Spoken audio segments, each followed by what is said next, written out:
मैं राम शरण सेठ, प्रवक्ता, जिला शिक्षा एवं प्रशिक्षण संस्थान नगला अवान फिरोजाबाद। आज हम इस वीडियो में डीएलएड तृतीय सेमेस्टर के अंतर्गत वाक्य और वाक्य के प्रकार पर चर्चा और परिचर्चा करेंगे। आगे हम देखते हैं वाक्य। दो या दो से अधिक शब्दों के सार्थक समूह को वाक्य कहते हैं। उदाहरण के लिए, सत्य से विजय होती है एक वाक्य है क्योंकि इसका पूरा अर्थ निकलता है, किंतु सत्य विजय होती है यहाँ पर अर्थ स्पष्ट नहीं हो रहा है, इसलिए दो या दो से अधिक शब्दों के सार्थक समूह को ही हम वाक्य कह सकते हैं। अब हम आगे देखते हैं। वाक्य भेद दो प्रकार से किए जा सकते हैं, अर्थ के आधार पर और रचना के आधार पर। इस वीडियो में हम बात करेंगे रचना के आधार पर वाक्य के प्रकार। तो हम देख रहे हैं कि रचना के आधार पर वाक्य के भेद सरल वाक्य, संयुक्त वाक्य और मिश्रित वाक्य। रचना के आधार पर तीन प्रकार के वाक्य होते हैं।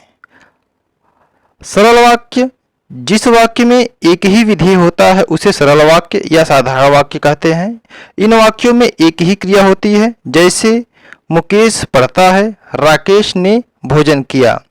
यहाँ पर दोनों वाक्यों में हम देख रहे हैं कि मुकेश करता है और पढ़ना क्रिया है। दूसरे वाक्य में देखिए, राकेश करता है और भोजन किया क्रिया है।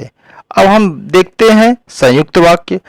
जिन वाक्यों में दो या दो से अधिक सरल वाक्य समुच्चय बोधक अवयवों से जुड़े हों उन्हें संयुक्त वाक्य कहते हैं। जैसे वह सुबह गया और शाम को लौट आया, प्रिय बोलो पर असत्य नहीं। तो यहाँ हम देख रहे हैं पहले और दूसरे वाक्य में, पहले वाक्य में और दूसरे वाक्य में पर, ये क्या है हमारे समुच्चय बोधक। अगर वाक्य समुच्चय बोधक अवयवों से जुट रहा है तो हमारा संयुक्त वाक्य कहलाएगा।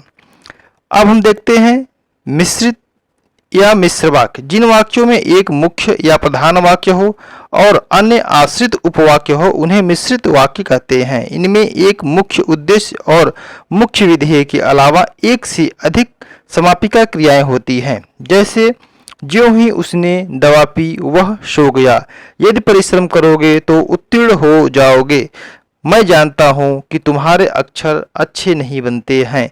यहाँ पर यह महत्वपूर्ण बात है कि मिश्रित वाक्य में एक वाक्य दूसरे वाक्य पर आश्रित रहता है। धन्यवाद।